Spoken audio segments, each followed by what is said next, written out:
Iran, Israel और America जंग का दायरा लगातार वसी होता जा रहा है। जंग लगातार अब बढ़ती जा रही है। हमले और जवाबी हमलों का दौर लगातार चल रहा है। इस बीच आप देखिए कि एक तरफ जहां पर जबानी जंग तेज हो गई है, जहां पर दावे लगातार किए जा रहे हैं एक दूसरे को तबाह करने के, तो वहीं पर मैदान जंग में अगर आप देखिए तो हालात बद से बदतर होते जा रहे हैं। खासतौर से इजराइल का तल अवीव इस वक्त पूरी तरह से ईरान की गिरफ्त में है। ईरान के ड्रोन, ईरान के मिसाइल और ईरान के रॉकेट के जरिए से इजराइल के तल अवीव पर लगातार हमले किए जा रहे हैं। इजराइल के तल अवीव में बड़े पैमाने पर तबाही देखने को मिल रही है।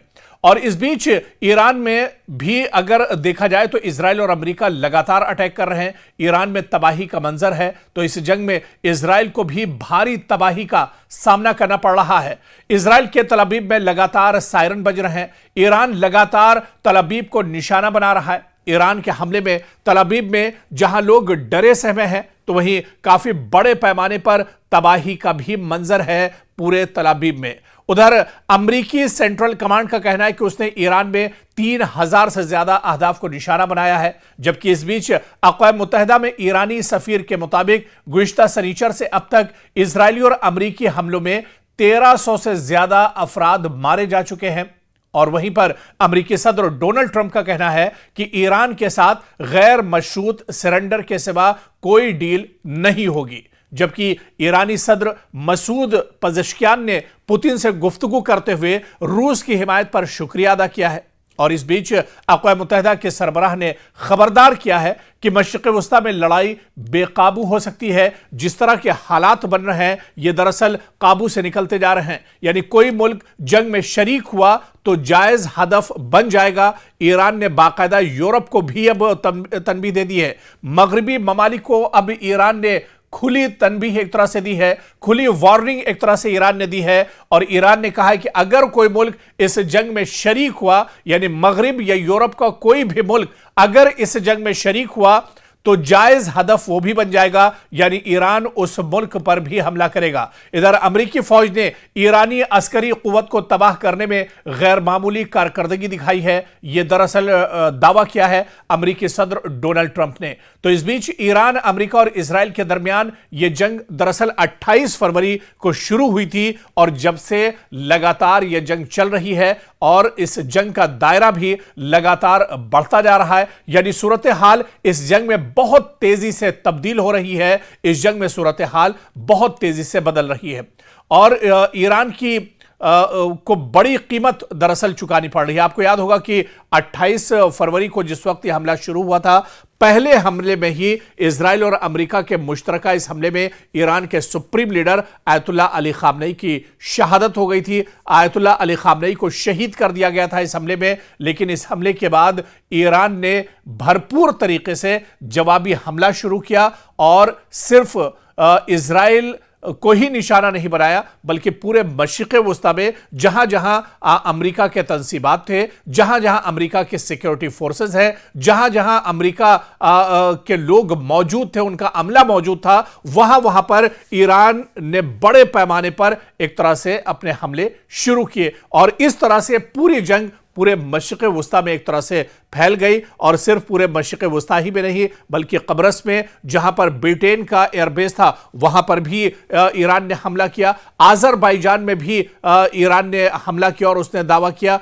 और इसके अलावा सऊदी अरब में जो आरामको की ऑयल रिफाइनरी है, जो सबसे बड़ी ऑयल रिफाइनरी है, उसे भी एक तरह से ईरान ने निशाना बनाया। और इस बीच अबराए हुर्मुज में आप देखिए, जहां पर अमेरिका का सबसे मजबूत बहरी बेड़ा अब्राहम लिंकन मौजूद था, वहां भी ईरान ने एक तरह से अटैक किया और अब्राहम लिंकन को पीछे हटने पर एक तरह से मजबूर कर दिया। और इस वक्त जो बड़ी खबर है, वो बड़ी खबर यही है कि अबनाए हुर्मुज में एक और ऑयल टैंकर को ईरान ने निशाना बनाया है। इस ऑयल टैंकर पर ईरान के कई मिसाइल, कई ड्रोन के जरिए से बताया जा रहा है कि यह हमला किया गया है। कई ड्रोन इस ऑयल टैंकर पर आकर गिरे हैं, जिसके बाद पूरा जो ऑयल टैंकर है, यह दरअसल तबाह हो गया। भयानक बुरी तरह से आग इस ऑयल टैंकर में लग गई और उसके बाद एक तरह से अफरा तफरी मच गई। तो कुल मिलाकर पूरे मशरिक़ वुस्ता की बात करें या फिर ईरान से लेकर तेहरान तक बात करें या फिर तेहरान से लेकर तल अवीव तक बात करें, हर जगह तबाही तबाही देखने को मिल रही है। इस जंग में जाहिर सी बात है कि एक निहत्था और कमजोर ईरान एक तरफ है और दूसरी तरफ दुनिया की सुपर पावर यानी अमेरिका और इजराइल एक साथ खड़े हैं। तो ऐसे में कहीं ना कहीं ईरान को काफी ज्यादा नुकसान का सामना करना पड़ रहा है, क्योंकि इजराइल और अमेरिका लगातार ईरान को निशाना बना रहे हैं। ईरान के अलग अलग शहरों को दरअसल निशाना बनाया जा रहा है और ऐसे में आप देखिए कि ईरान के अंदर बड़े पैमाने पर तबाही हुई है। ईरान खुद यह दावा कर रहा है, बल्कि ईरान का यह कहना है कि इजराइल और अमेरिका की तरफ से जो शहरी इलाके हैं, जहां पर मासूम लोग हैं, जहां पर मासूम बच्चे और खवातीन हैं, उन्हें दरअसल इजराइल और अमेरिका लगातार निशाना बना रहा है और बड़े पैमाने पर जानी नुकसान एक तरह से ईरान के अंदर हो रहा है। हालांकि ईरान भी हाथ पर हाथ धरकर नहीं बैठा है।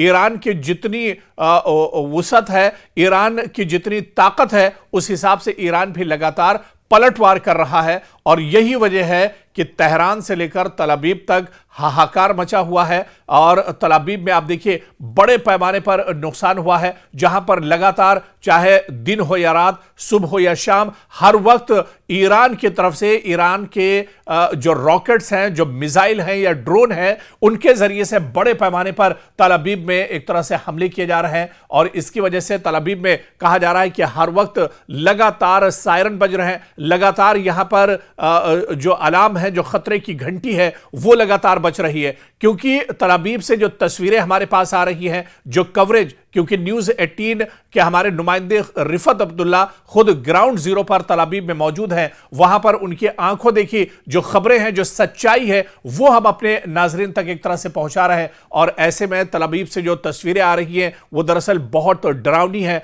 लगातार आसमान के ऊपर ईरान के जो रॉकेट हैं या जो मिसाइल हैं वो गड़गड़ाते हुए एक तरह से नजर आ रहे हैं। और आप देखिए कि जो यहूदी बस्तियां हैं वो असल में डर की शिकार हैं। पूरे तल अवीव में यहूदियों में अफरा तफरी मची हुई है और यहूदी अपनी दुकान, कारोबार और अपने घर छोड़कर जो सेफ रूम है, सेफ जोन है, जो जेर जमीन टनल्स बनाए गए हैं, उसमें एक तरह से पनाह लिए हुए हैं। बल्कि कई खानदान तो ऐसे हैं, कई लोग तो ऐसे हैं कि जब से जंग शुरू हुई है वो डर की वजह से, वो खौफ की वजह से टनल से बाहर नहीं निकल रहे। और इस बीच पूरे तल अवीव की अगर बात करें तो सबसे ज्यादा तबाही इजराइल के अंदर तल अवीव में हुई है, जहां पर हंगामी सूरत हाल एक तरह से बनी हुई है और वहां के पल पल के अपडेट न्यूज़ 18 लगातार अपने नुमाइंदों तक पहुंचा रहा है। तो कुल मिलाकर जो सूरत हाल है, ईरान में भी बड़े पैमाने पर नुकसान हो रहा है, जानी नुकसान काफी ज्यादा हुआ है, क्योंकि इजराइल और अमेरिका लगातार जो इंसानी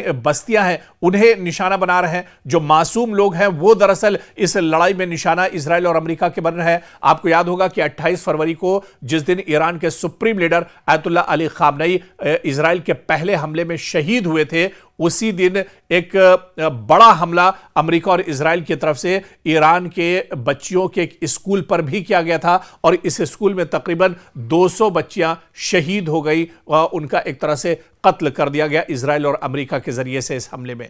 तो लगातार इंसानी बस्तियों को अब इजराइल और अमेरिका निशाना बना रहे हैं। जबकि दूसरी तरफ आप देखिए कि जो तल अवीव पर ईरान की तरफ से हमला हो रहा है और ईरान ने यह बात पहले ही साफ की थी कि उसका जो हमला पूरे मशरिक़ वुस्ता में है वो दरअसल किसी मुल्क पर हमला नहीं है, बल्कि जो अमेरिका के तंसीबात हैं, इजराइल और अमेरिका के जो इत्तेहादी जो ग्रुप्स हैं या इत्तेहादी जो फोर्सेस हैं या फिर जो अमेरिका का साजो सामान है, अमेरिका के जो एयरबेस हैं, जो उसके हवाई अड्डे हैं, दरअसल उन्हें तबाह बर्बाद किया जा रहा है, उन्हें दरअसल टारगेट किया जा रहा है। ये किसी मशरिक़ वुस्ता के किसी मुल्क पर यह जानबूझकर ईरान की तरफ से हमला नहीं किया जा रहा है। इस बीच आप देखिए कि सऊदी अरब में रियाज में जो अमेरिका की एम्बेसी है, ईरान ने उसे टारगेट किया। इसके अलावा दुबई में जो एम्बेसी अमेरिका की है उसे एक तरह से ईरान ने निशाना बनाया। तो कुल मिलाकर आप देखिए कि जो अमेरिकी तंसीबात पूरे मशरिक़ वुस्ता में है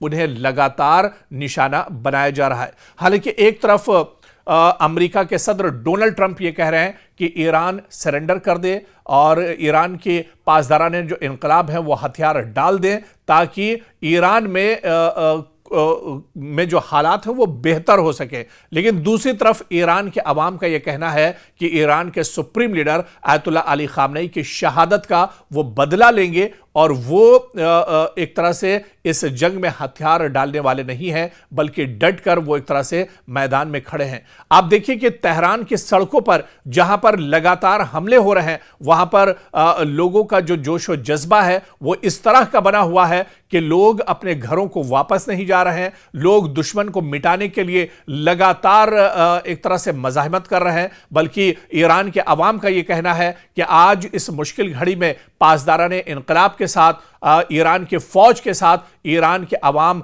पूरी तरह से खड़े हैं। यानी इस जंग में अगर उनकी भी जरूरत हुई तो वो एक तरह से पीछे हटने के लिए तैयार नहीं है। तो एक तरफ जहां अमेरिका ये बात कह रहा है कि ईरान सरेंडर कर दे, वहीं दूसरी तरफ ईरान के अंदर लगातार लोगों में एक जोश और वलवला है। लोग अपने लीडर यानी ईरान के supreme leader ayatollah Ali Khamenei की शहादत का बदला लेने के लिए दरअसल काफी उनके अंदर नाराजगी और गुस्सा है और इसी वजह से वो लगातार डटे हुए हैं। हालात पर उनकी नजर बनी है।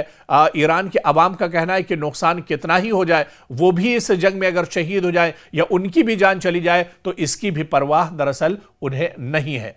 तो ये जंग अब दरअसल ये दायरा बढ़ता जा रहा है और जिस तरह से ये दावा किया जा रहा था अमेरिका की तरफ से, डोनाल्ड ट्रंप की तरफ से या इजराइल की तरफ से कि 2-4 दिन में जंग खत्म हो जाएगी, 1 हफ्ते में जंग खत्म हो जाएगी, लेकिन इस बीच ईरान ने बड़ा दावा किया और ईरान ने यह कहा कि यह जंग ऐसे खत्म नहीं होगी, उसकी पूरी तैयारी है और यह जंग अगर महीना 2 महीना और साल भर भी अगर चलती है तो ईरान एक तवील जंग के लिए पूरी तरह से तैयार है। और इस बीच तल अवीव पर जो हमले किए जा रहे हैं, इन हमलों की दरअसल जो नौयत है वो ये बताई जा रही है कि दरअसल शाहिद जो मिसाइल है उसके जरिए से यह हमला अब तल अवीव पर ईरान की तरफ से किया जा रहा है। और शाहिद मिसाइल की खासियत यह बताई जाती है कि दरअसल ये क्लस्टर टाइप की मिसाइल है जिसमें से एक साथ कई मिसाइल या एक साथ कई बम अलग अलग वक्त में निकलते हैं, जिसमें कोई भी जो डिफेंस सिस्टम है या जो दिफाई निजाम है इजराइल का जिसे बहुत मजबूत माना जाता है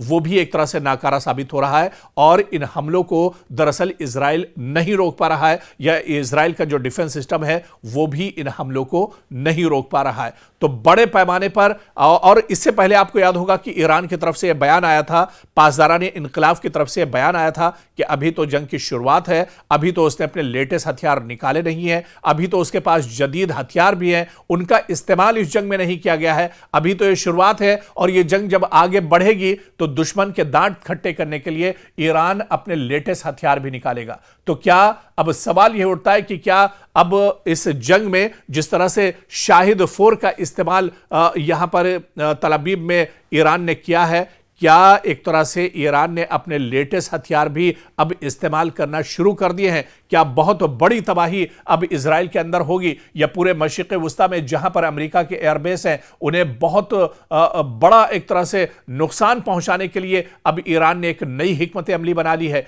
क्योंकि अब लगातार जंग का दायरा बढ़ता जा रहा है और आप देखिए कि पिछले 8 या 9 दिन की इस जंग में ईरान दरअसल तनहा खड़ा है और दूसरी तरफ दुनिया की बड़ी ताकत और उसके अलावा मशरिक़ वुस्ता का पूरा सपोर्ट, यानी जितने ममालिक जो ईरान के, जो अमेरिका के एक तरह से पिट्ठू बने हुए हैं, जो अरब ममालिक, वो लगातार कहीं ना कहीं मशरिक़ वुस्ता के ममालिक इजराइल और अमेरिका के साथ इस जंग में शामिल हैं। तो एक तरफ ईरान जो तने तनहा इस जंग में एक तरह से है और दूसरी तरफ यह कहा जाए कि दुश्मनों की एक बड़ी फौज है जिसका सामना ईरान एक तरह से डटकर कर रहा है।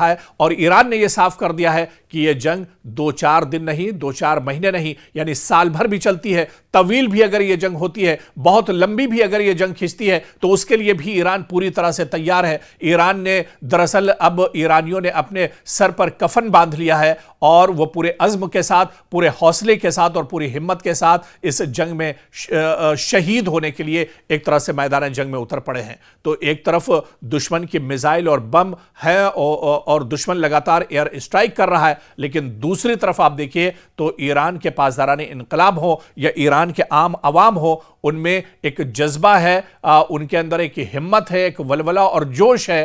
तो ये दरअसल सीधा सीधा फर्क है ईरान और इजराइल और अमेरिका के दरमियान, जो इस जंग में ईरान अभी तक टिका हुआ है। नहीं तो यह दावा अमेरिका की तरफ से किया जा रहा था कि एक हफ्ते से ज्यादा यह जंग नहीं चलेगी। बाद में अमेरिका की तरफ से यह कहा गया कि यह जंग को 1 महीना भी लग सकता है, और अब यह माना जा रहा है, जिस तरह से अमेरिका इशारा कर रहा है, कि यह जंग और ज्यादा खिंच सकती है। लेकिन यह जंग जितनी ज्यादा खिंचेगी उतना ज्यादा नुकसान इजराइल और अमेरिका का होगा। मशरिक़ वुस्ता पर उतना ज्यादा दबाव बढ़ेगा, बल्कि पूरी दुनिया पर इसका एक दबाव देखने को मिलेगा, क्योंकि गैस, ऑयल एंड गैस की कीमतें जो हैं वो आसमान को छूने लगेंगी। अबनाए हुर्मुज़ को जिस तरह से ईरान ने पूरी तरह से बंद कर दिया है, यानी दुश्मन इजराइल और अमेरिका या उसके इत्तेहादियों के कोई भी टैंकर यहां से गुजर नहीं सकते हैं। तो ऐसे में यह जंग जितनी ज्यादा खिंचेगी, दुनिया पर इसका दबाव उतना ज्यादा बढ़ेगा, और इसका सबसे ज्यादा जो असर है, यानी जो सबसे ज्यादा तबाही का सामना है, वो एक तरह से